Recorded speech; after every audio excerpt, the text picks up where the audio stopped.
জানে, সুনামগঞ্জে এক আসনে কাকে মনোনয়ন দেওয়া হয়েছে সিলেট বিভাগ জানে, সারা বাংলাদেশ জানে। শুধু এইটুকু জানে না কি জন্য তাকে প্রত্যাহার করা হয়েছে। অতিথিবৃন্দ, আপনারা জানেন আমাদের এলাকা যখন নেতৃত্বের সংকট, আমাদের এলাকা যখন আমাদের সারা দেশে বিএনপির উপরে অত্যাচারের খড়গ চলে এসেছিল বিগত 1/11 থেকে, আমাদের প্রিয় নেতা জনাব তারেক রহমানকে যখন গ্রেপ্তার করা হয়েছে, তখন থেকে আমাদের এলাকার নেতৃত্বের সংকট, কেউ মাথা উঁচু করে দাঁড়ায় না, কেউ দলের হাল ধরে না, কেউ একটা মিছিলে যায় না। তারপরেও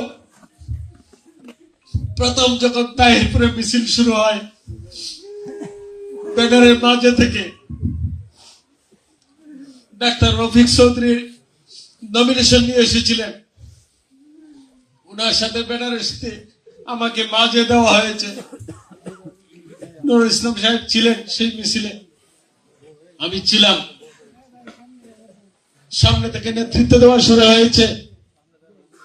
আবার যখন আমাদের প্রিয় নেতাকে মুক্ত করা হয়েছে, আমরা প্রতিবাদ স্বরূপ আমরা মাঠে দাঁড়িয়েছিলাম। আবার যখন ম্যাডাম খালেদা জিয়াকে ঘর থেকে বের করে দেওয়া হয়েছিল, আবার সেই একই অবস্থা। তখন আমি নির্বাচন উপজেলা চেয়ারম্যান হিসেবে প্রার্থী। তাহিরপুর উপজেলায় মিছিল দিয়ে সাবেক সোনালী ব্যাংক মুক্তিযোদ্ধার যে অফিস, সেই অফিসের বারান্দায় বক্তব্য দিয়েছিলাম। আমরা কিন্তু সেদিন কিন্তু পাইনি আপনাদেরকে। সেই থেকে যে শুরু হাল ধরা, মানুষের কাছাকাছি থাকা, মানুষের পাশে থাকা, 2007 সাল, 2008 সাল, 2009 সাল, একদিনের জন্য, এক মাসের জন্য আমি পিছু হটিনি। আপনাদের সাথে আমি ছিলাম। আপনাদের তাহিরপুরে ছিলাম, জামালগঞ্জে ছিলাম, মধ্যনগরে ছিলাম, ধর্মপাশায় ছিলাম। সেই ধারাবাহিকতা রক্ষা করে সকল ক্ষেত্রে আমি ভূমিকা রেখেছি, আপনারা ভূমিকা রেখেছিলেন। আপনারা আশাবাদী ছিলেন উপজেলা চেয়ারম্যান নির্বাচিত করে যে আরেক ধাপ এগিয়ে নেওয়া যায় কিনা, সেই ধাপটুকু পার করার জন্য আপনারা চেষ্টা করেছিলেন। আপনাদের সেই চেষ্টায় সফলতাও পেয়েছিলেন। 2014 সালে নির্বাচন হয়নি, বিএনপি নির্বাচনে যায়নি। 2018 সালেও প্রাথমিক মনোনয়ন পেয়েছি। আমাদের সিনিয়র নেতার জন্য আমরা সেদিকে যেতে পারিনি।